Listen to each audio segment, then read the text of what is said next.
Hi, Dad. Happy Father's Day 2012.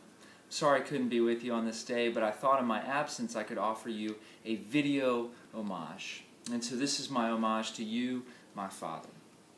Upon turning 31 years of age and welcoming yet another precious tax deduction into the world, I have discovered the value and the wisdom of many of my father's ways.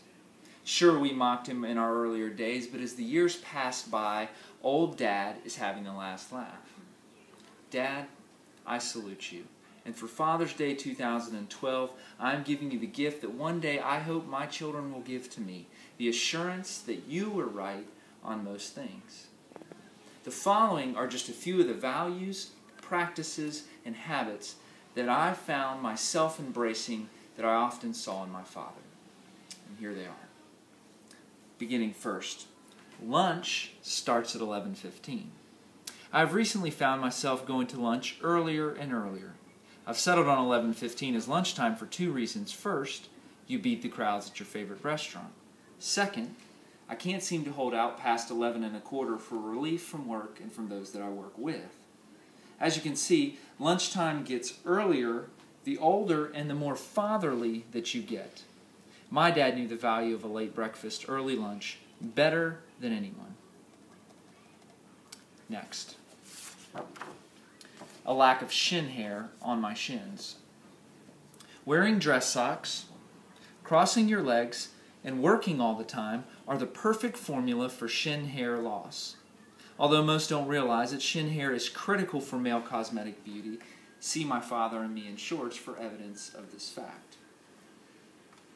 Next, huffing while paying the bills. Bill paying used to be a 30-minute per month chore. Now it's become the source of an early heart attack. Why do I make so much money and yet have so little? Bill paying speeches are as much a family tradition as turkey on Thanksgiving or cake on your birthday. Key ingredients of this speech include clear articulation of how little money the family actually has and how much private school costs. I'm still waiting to implement the last of these. The extreme skill of watering. Who knew watering plants required such ability? My father. The use of the tongue and the lips while manning a hose is the key to proper watering technique. Puckering the lips and sticking out the tongue are signs of a veteran hose handler, not a weirdo like so many wives often allege. Also, intensely watching the sprinkler helps the grass to grow greener. I've discovered that these are as much the facts of life as the sun rising in the east and fatherly love of stupid sports movies like The Replacement Players or Major League. Next, work as the enemy. Now, work is not, as most in the household perceive, a 9-hour break from domestic responsibilities. No one understands how hard it really is. This graph easily illustrates my point. Dad thinks that work is very hard. The children believe work is moderately difficult for Dad, and the wife believes that Dad's work is very easy. Because of this perception problem, many in the family have to be reminded through frequent homily of the terrors of war, I mean work.